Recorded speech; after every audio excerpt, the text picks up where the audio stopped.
আসসালামু আলাইকুম এভরিওয়ান। আজকে যে ভিডিও করার জন্য এসেছি সেটা হচ্ছে একটা বিশেষ এবং ভালো একটা স্কলারশিপ নিয়ে এসেছি। সেটা হচ্ছে সাংহাই গভর্নমেন্ট স্কলারশিপ। তো এই সাংহাই গভর্নমেন্ট স্কলারশিপে একটা ইউনিভার্সিটি আছে সেটা হচ্ছে ৩০ এপ্রিলে ২০২৫ সালে ডেডলাইন শেষ হবে। সেটা হচ্ছে সাংহাই মেরিটাইম ইউনিভার্সিটি। তো আপনারা সাংহাই মেরিটাইম ইউনিভার্সিটিতে যারা এখন পর্যন্ত এপ্লাই করেননি তারা সাংহাই গভর্নমেন্ট স্কলারশিপে আপনারা এপ্লাই করতে পারবেন। এখন পর্যন্ত হচ্ছে তাদের আম স্কলারশিপ ওপেন আছে। এপ্রিলের ৩০ তারিখে শেষ হয়ে যাবে। তো আপনারা যারা হচ্ছে সাংহাই গভর্নমেন্ট স্কলারশিপে এপ্লাই করতে ইচ্ছুক তারা অবশ্যই হচ্ছে সাংহাই গভর্নমেন্ট স্কলারশিপে এপ্লাই করে ফেলুন। তো এইটার হচ্ছে বেনিফিট কি? বেনিফিট হচ্ছে আম প্রতি মান্থলি হচ্ছে মাস্টার্স স্টুডেন্টদেরকে ৩,০০০ আরএমবি দিবে, পিএইচডি স্টুডেন্টদেরকে ৩৫০০ আরএমবি দিবে। মানে হচ্ছে সিএসই টাইপ এ টাইপ বির মতনই হচ্ছে এটাও সেম ক্যাটাগরি স্কলারশিপ।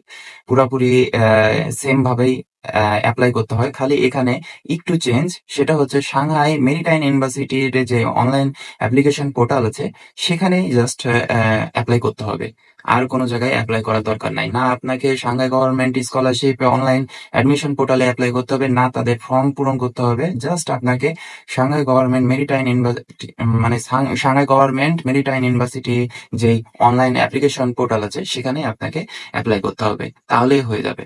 তো এটার হচ্ছে আম পুরাপুরি same CSE scholarship type A B এর মতনই স্কলারশিপ। আশা করি আপনারা যারা type CSE type A B তে অ্যাপ্লিকেশন করেও হচ্ছে স্কলারশিপ পাননি, তারা এই স্কলারশিপে এপ্লাই করতে পারেন। ধন্যবাদ। Thank you. আশা করি আপনারা সকলেই ভালো থাকবেন এবং আমি আপনাদেরকে লাস্টে আরো একবার বলব যারা সাইদ গ্লোবাল পাথওয়েজ কনসালটেন্সিতে এখন পর্যন্ত আ সাবস্ক্রাইব করেননি তারা অবশ্যই সাবস্ক্রাইব করে আমার পাশে থাকবেন এবং আমি আশা করি যে সামনে আরো অনেক ফুল ফ্রি স্কলারশিপ নিয়ে আপনাদের কাছে হাজির হব। সালামু আলাইকুম।